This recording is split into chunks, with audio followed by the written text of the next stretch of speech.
Okay, so I sat down to watch Singles Inferno, thinking, cute, a little, Korean dating show.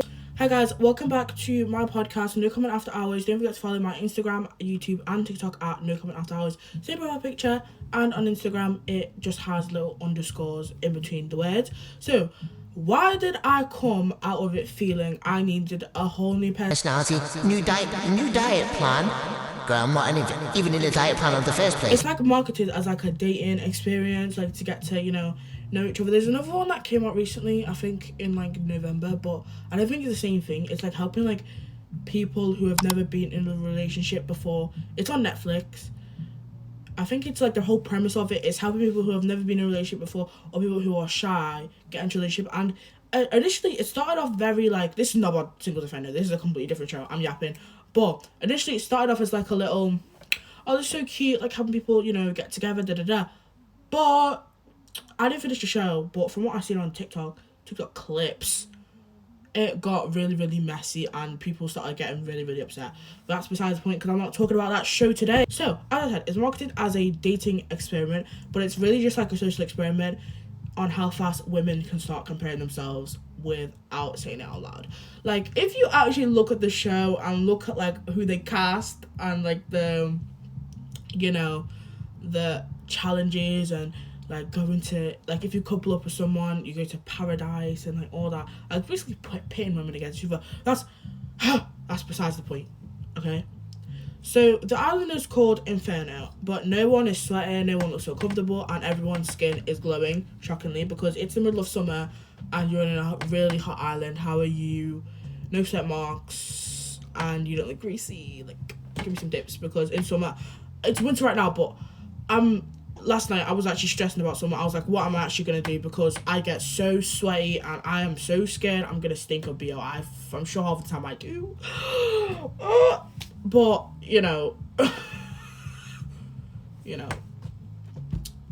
and meanwhile, I don't go outside if I don't look like an absolute angel that day, I'm not going outside. Like, guys, I'm not going outside. Trust me, half the time, I don't leave my house. You might think I'm a really, like, social person. I'm going to show people on this podcast, baby. I don't leave my house. If I'm on school break, I'm not leaving my house. Like, I will leave my house once that week, and it's to go to shops. I swear down.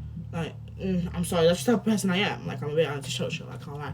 But they're like, I think another premise is like, it's not like other, like, reality TV shows like Love Island where they're in a villa and everything. I think it's more like a camping experience. They all sleep, like, all the girls sleep communally, the boys sleep together. Like, do you get that type of thing?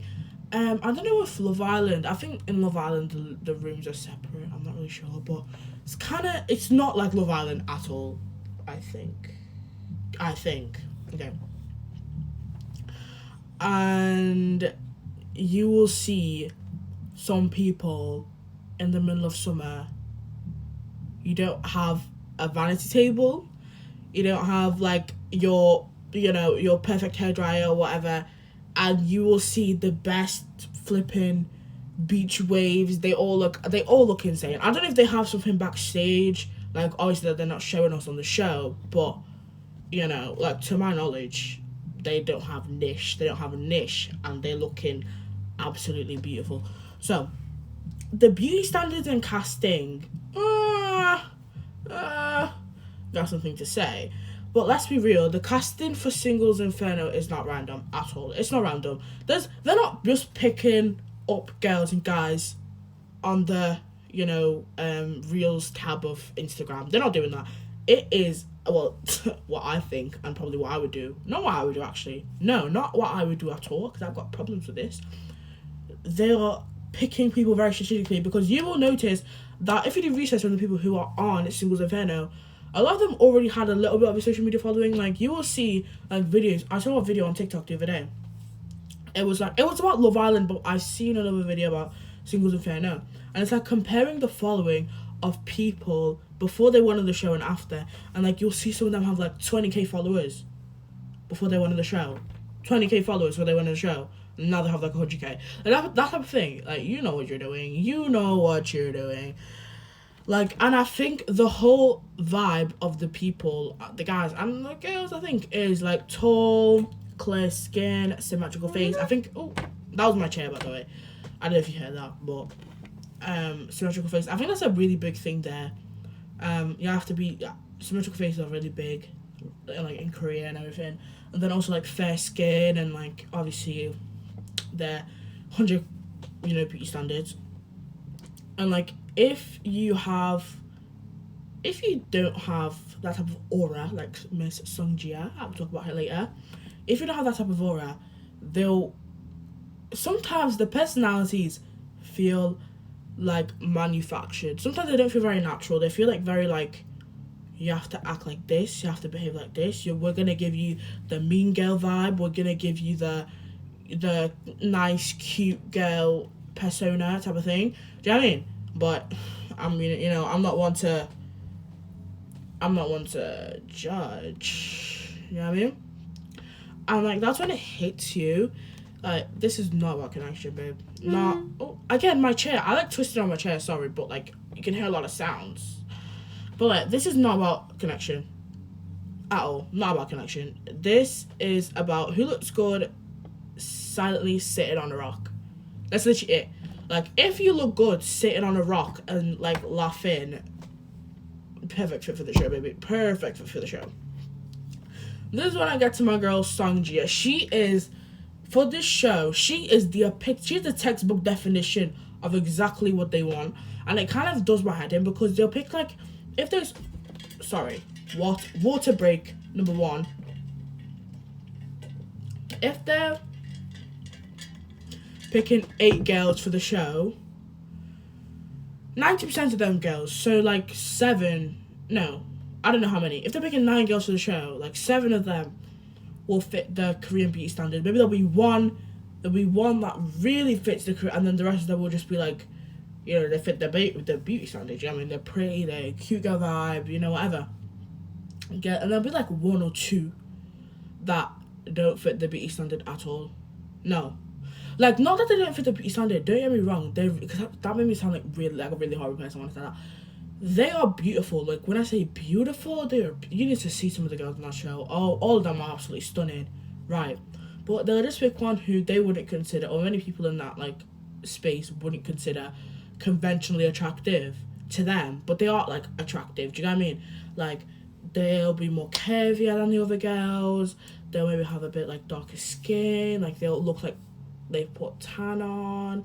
And, like, they'll have, like, a bit of, like, a baddie instead of, like, a cutie energy type of thing. Like, one of the girls owned a boxing gym, I think. So, that doesn't really fit their vibe. So, it's, like, really annoying when you see that type of thing. And if there's not in season 1, there was kind of a guy that fits the vibe. Like, the thing there is, like, they didn't like facial hair. They like you to, like, obviously also have fair skin or whatever. But I think the guy who, the only girl who, like, didn't fit the beauty standard, there was one girl in season 1, to my knowledge, to my remembrance, and there was one guy, so, and they basically coupled up because, like, who else, like, do you get what I mean? And I think the guy also had, like, darker skin and, like, all that, like, type of, you know what I mean? Like, don't get me wrong, everyone's beautiful, everyone's stunning, but it's just, like, that casting issue that kind of rubbed me the wrong way. That's why I kind of didn't, like, want to get into the show, because it was kind of doing my head in. Like, also how they were, like, trying to pit people against each other and, like, all that stuff. But, but when Miss Song Ji arrives, no music, no introduction, and the editors were just like, let her aura shine. Let this girl just blast everyone away with her beauty. Because when I tell you, when she walked in that room, not when she walked in that room, I don't know why I said walk in that room. When she walked in that space, the whole energy shifted in a good way. But, like, and you could tell from the start that she wasn't gonna flirt, she wasn't gonna, chase, because why would you when you look like that? Like, let's be so real. hypothetically, I don't know if I'm saying that right.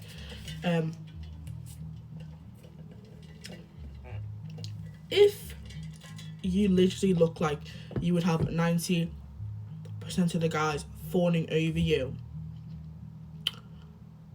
why wouldn't you? Also, I need to put... Sorry, guys. I've just realised I'm not refilming this episode because I've already filmed it once and I'm not doing it again. For my audio listeners, I'm putting on lip gloss right now because I've just realised my lips look really ashy in the camera. So, just gotta... I don't think I'm going to edit this out. Obviously, I will, because there's no point. Okay. These are my favourite lip glosses. I don't know if I can plug it or not. I don't know if I can plug it or not. I'm not going to, because I don't want to. No. So, what was I saying? No music? I don't know. But, you know, she wasn't going to flirt when she walked in that room.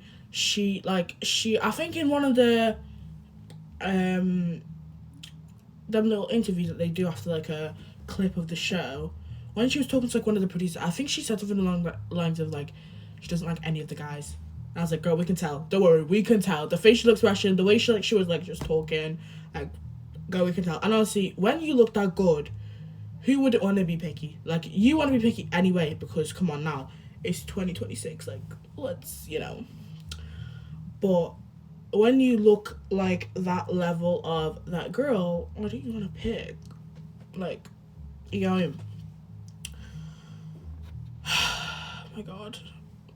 And the guys, when she walked in, those guys were panicking. Like, if you see the way they just snapped and they were like, who's that? But sorry, that was my tongue. I keep making a lot of sounds and like it makes me look really bad. But I'm not gonna edit them out because I'm trying to be authentic. So sorry, I keep stopping because I'm trying to if you see me, I'm trying to read my notes because I have a really, really bad memory, and if I don't write notes down for this podcast, I'm gonna be sitting there for 20 minutes not knowing what to say. I kind of don't know what to say right now because I'm trying to talk to the camera, look at the camera, but also read my notes at the same time. So I'm kind of stopping talking, and it's like doing my head in. So I'm trying to waffle whilst I stand on my chair, but it's not working either.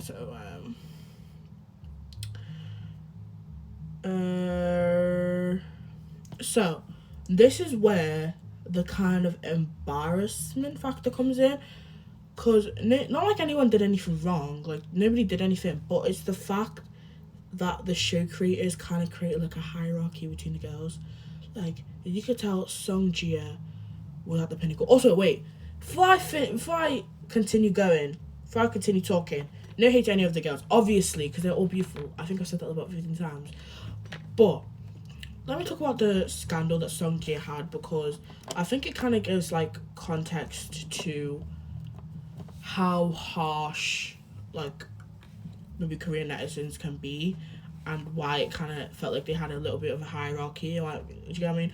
Basically, right, I think this was after the show, but I think she got really popular. But then people realised that during the show, and maybe like in other videos that she did or whatever, she used to buy designer. And like, I get it, guys, obviously we all want to look rich and whatever, but people were having a fat go at her because people were like, oh my god, she's buying fake designer. Oh my god, you're ripping off the billion-dollar companies that own these designer brands. Like, it's just not that deep though, is it? Like, let's be so real. Is Louis Vuitton gonna be that bothered? They are like a conglomerate. They have many, you know, ways of income. They're not gonna be, as much as you try to make it seem like, oh yeah, it's such a bad thing to buy like fakes of designer, it's just not that deep though, is it? It's just never that deep. And people having a fat go at her for it and trying to bring her down, because people didn't like her because she was so pretty and so confident, which is like, good for you, girl, good for you. You should be confident and you should be very pretty. I mean, you should be, I don't even know what I'm saying at this point, just waffling. But people already didn't like her, but they was kind of trying to use this to like properly bring her down, and that girl did not let them things bring her down, because right now I think she has to be one of the most popular within the cast. I think, I'm not sure, but I think, bro, this chair, oh my god, I don't know if my visual listeners can hear it, I don't know if my audio listeners can hear it, probably my visual listeners can hear it, bro. this chair. Okay, it's really embarrassing me.